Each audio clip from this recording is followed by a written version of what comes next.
tuloy na po ang impeachment ni Sara Duterte. Ayon po dito sa balita, ngayong araw na ito, ang Magdalo Party List kasama ang Akbayan, mamamayang liberal, ilang civil society leaders, mga miyembro ng Catholic Church at mga student leaders ay naghain na ng impeachment complaint laban kay VP Sara Duterte. Ang nasabing complaint ay inendorso ni Congressman Percy Sendanya ng Akbayan Party List. Sumama rin sa pag-file si Senator Laila de Lima at dating Magdalo Party List Congressman Manuel Cabochan. So ang ibig sabihin, hindi diniktahan ni President Bongbong Marcos ang House of Representatives. Ang kanya po ay nakiusap siya dahil sa kanyang opinyon, hindi na kailangan pag-aksayan ng panahon si unimportant Vice President.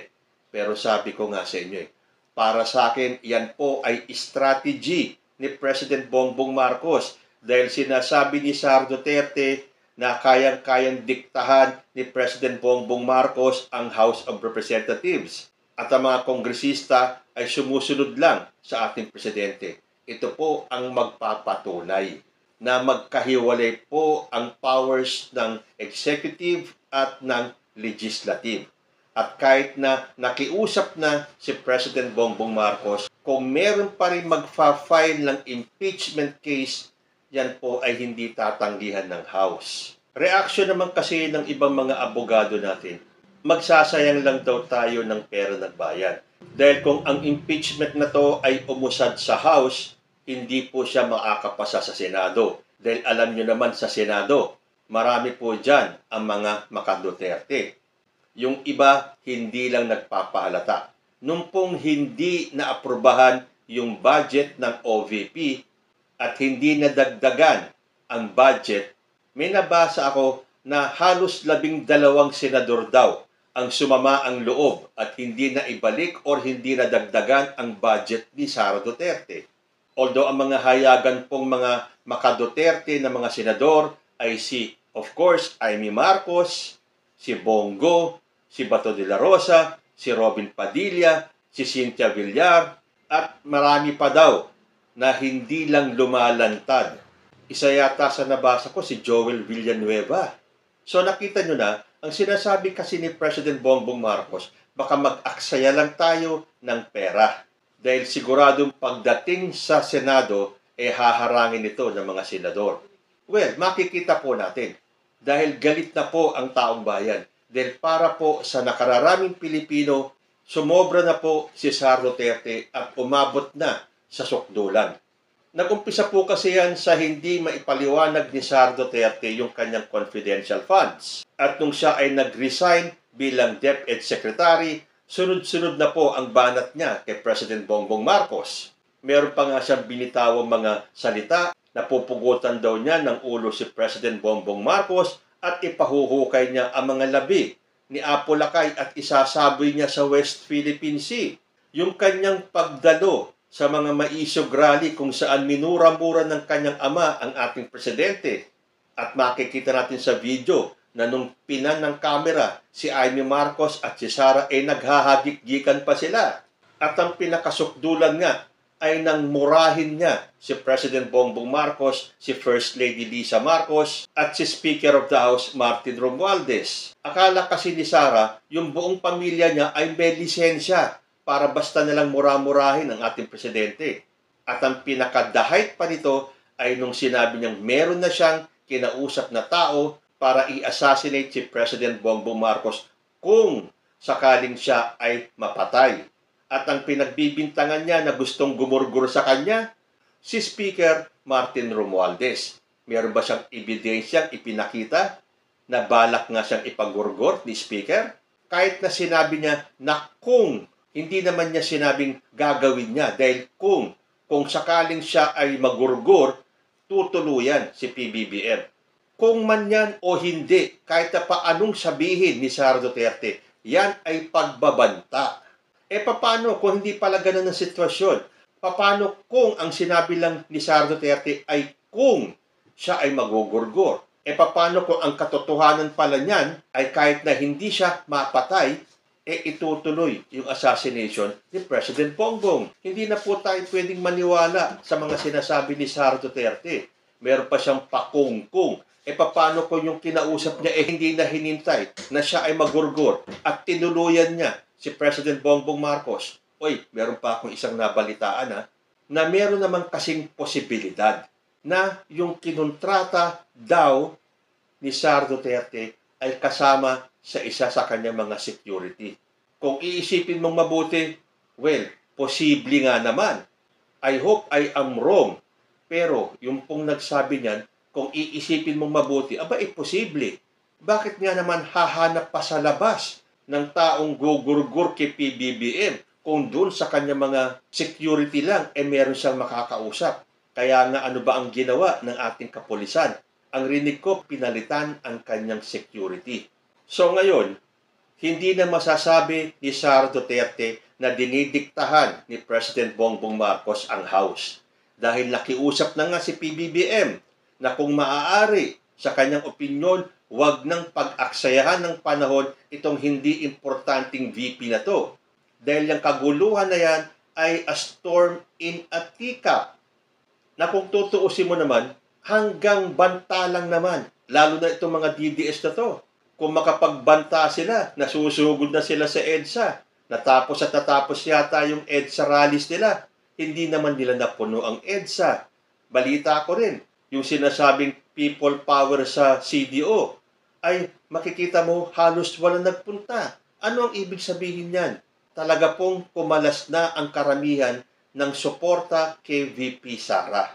Hindi nga ba't galing mismo kay Vice President? Yung mga politiko at mga kakandidato sa 2025 elections ay ayaw nang magpa-endorso kay Sara Duterte. So para sa akin, strategy talaga ni President Bongbong Marcos. Ngayon, matapos niyang makiusap sa House, hindi siya sinunod at ito nga, tumanggap na sila ng kauna-unahang impeachment complaint. So, labas na si PBBM dyan. At kung sakali mang hindi mag-prosper ito sa Senado, haharapin ng mga senador natin ang galit ng taong bayan. Dapat silang makinig sa mas nakararaming sentimiento ng mga Pilipino na gustong ma-impeach si Sara Duterte. For one, I am for the impeachment. Although nung may mga nabasa ko mga abogadong nagpaliwanag at sinabing madidiskaril lang ang takbo ng Pilipinas pag natuloy yung impeachment na yan. Pakiwari ko, wala nang pakialam ang mga Pilipino dahil ang gusto nilang makita ay ma-impeach si Sara Duterte. Kung kinakailangan na madiskaril tayo pansamantala. Dahil pansamantala lang naman talaga kung tayo man ay madidiskaril. Once na ma-impeach si Sara Duterte, babangon at babangon ulit tayo. Kung ano man ang magiging gastusin ng taong bayan sa impeachment na yan, marirecover din natin yan pagdating ng panahon. Basta ang importante, makita nila na ma-impeach si Sara Duterte. At sino ang unang-unang nagalit sa House of Representatives nung sinuway nila si President Bongbong Marcos? Sino pa? Di yung BFF ni Sara Duterte na si Senator Amy Marcos. Sabi dito sa balita, Senator Amy Marcos slammed the House of Representatives for defying President Ferdinand Marcos Jr. and still pushing through with the impeachment of Vice President Sara Duterte. Sabi ni Amy Marcos, very polarizing ito. Watak-watak na nga tayo. Nagiging Luzon versus Visayas, Mindanao tayo. Pero kung magbabasa kayo ng mga comment section, ang dami pong mga taga-Mindanao, taga-Visaya ang nagsasabing hindi lahat ng taga-Mindanao at Visayas ay maka-Duterte. But not anymore. Dahil ito na daw ang panahon ng paniningil. At itong sinabi ni Amy Marcos, isa sa pinakabihirang pagkakataon na umayon si Amy Marcos sa kanyang ating, sa kanyang kapatid. Kung mapapansin po natin, halos lahat ng mga sinasabi, lahat ng programa, lahat ng mga gusto at plano ni President Bongbong Marcos para sa ating bansa ay kinokontra ni Super Ate. Super Ate ni Sara Duterte. Ngayon, umayon siya nung sinabi ng kanyang kapatid na wag nang ituloy ang impeachment sa House. Pero nagalit si Amy Marcos and slammed the House of Representatives. At bakit dinify ang utos ni President Bongbong Marcos na wag na mag-file?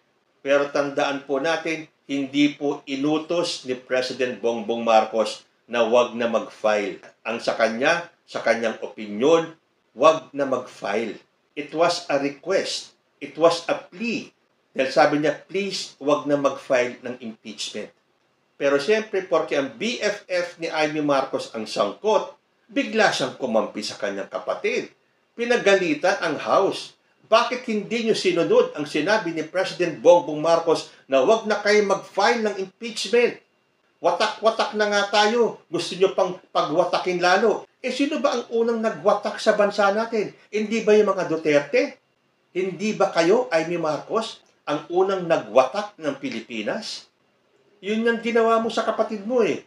Mas pinaboran mo pa, mas kinampihan mo pa yung mga taong nag-aalipusta sa kapatid mo. Ang murahin ang kapatid mo ay okay lang. Ang planong ipahukay ang iyong ama at itapon sa West Philippine Sea ang kanyang mga labi ay okay lang sa'yo. Ang murahin ni Sara Duterte ang kapatid mong presidente natin, okay lang sa'yo. Ang pagbantaan ni Sara Duterte ang iyong kapatid, okay pa rin sa'yo. May narinig ba kaming pagtatanggol? May narinig ba kaming kinastigo mo si Sara Duterte? Wala. At ngayon sasabihin mo, watak-watak na nga tayo. Nagiging Luzon versus Visayas, Mindanao tayo. I beg to disagree. Magbasa kayo ng comment section. Siguro sa Davao, and yet pati sa Davao, hindi na po solid Duterte yan.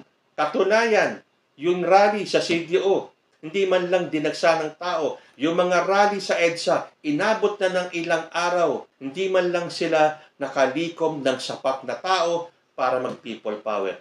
Karamihan pa doon ay bayaran.